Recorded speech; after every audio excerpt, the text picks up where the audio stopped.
రాజధాని అమరావతిలో 20 ఇంజనీరింగ్ పనులు చేపట్టేందుకు ఏపీ ప్రభుత్వం నిధులు మంజూరు చేసింది. నిధుల విడుదలకు కేబినెట్ కూడా ఆమోదించింది.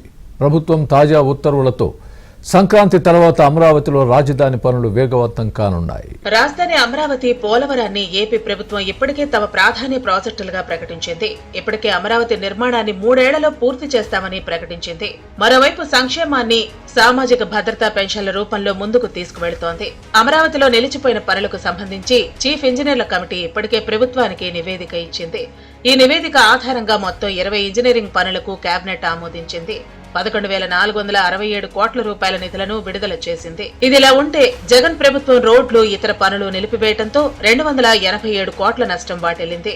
అటు నిర్మాణ వ్యయం భారీగా పెరిగింది. గతంలో అనుమతులిచ్చిన 7,391 కోట్ల రూపాయల పనులు అర్థాంతరంగా నిలిపివేశారు.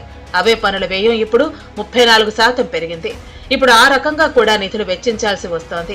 అయినా ఏపీ ప్రభుత్వం అమరావతి నిర్మాణానికి కట్టుబడి ఉందని ప్రకటించడంతో పాటు 20 ఇంజనీరింగ్ పనులకు నిధులు మంజూరు చేస్తూ ఉత్తర్వులు జారీ చేసింది. నిధులు మంజూరు కావడంతో ఇకపై అమరావతిలో పనులు మరింత ఊపందుకోనున్నాయి.